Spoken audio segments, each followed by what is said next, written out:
اینجا قریه جنگلک ولسوالی دایکندی هست. مردم با رسم و رواج‌های مختلف در این قریه زندگی می‌کنند. امروز عروسی یک جوان هست که مردم با خوشحالی‌های فراوان این جشن را تجلیل می‌کنند. اینجا لباس‌هایی هستند که از طرف خانواده عروس به داماد آماده شده است و داماد این لباس‌ها را می‌پوشد و می‌رود به دنبال عروس.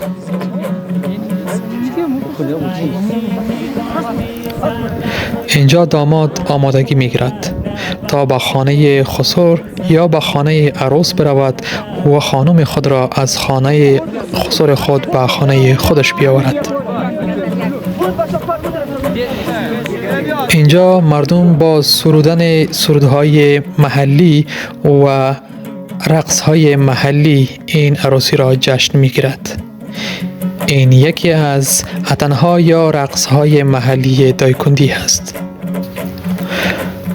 اینجا داماد به خانه عروس رسیده است و عروس را از دست گرفته به خانواده خود میبرد. خانم ها و مردهای مختلف هم از طرف داماد و هم از طرف عروس در این جشن اشتراک کردند.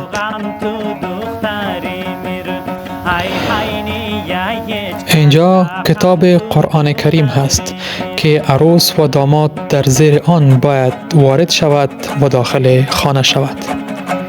این یکی از رسم و رواج‌های مسلمانان به ویژه افغانان هست که نشانی برکت و خوبی و خوشحالی می باشد تا داماد و عروس زندگی پر از برکت و پر از صمیمیت و خوشی را آغاز نماید. اینجا داماد عروس را گرفته و در موتر سوار می کند تا به خانه خود ببرد. موتر عروس یا موتر گلپوش در پیش و موترهای دیگر از عقب آن می رود. در موتر گلپوش عروس، داماد، مادر داماد و خواهر داماد وجود دارد و در موترهای عقب هم خانواده های عروس و داماد وجود دارد که داماد و عروس را تا به خانه داماد بدرگه نماید. اینجا راه بسیار زیاد را می پیماید ولی با خوشی و سرور. خانم ها به ویژه دختران جوان در بین موترها سرودهای مختلف را می نوازد تا عروس را به خانواده داماد برساند. راه بسیار طولانی است که باید به خانه داماد برسد ولی با خوشی و سرور می رسد. اینجاست که عروس و داماد به خانه خود نزدیک می شوند و مردم با خوشی های فراوان منتظر آن هستند تا داماد و عروس به خانه برسند و آنها هم آن را تجلیل نماید. مردم اینجا برای خوشحالی داماد و عروس بز، گوسفند و یا هم یکی از حیوانات دیگر را ذبح می کنند تا به مردم مهمانی دهند. اینجا داماد و عروس دیگر به خانه رسیدند و مردم آن را تجلیل می کنند.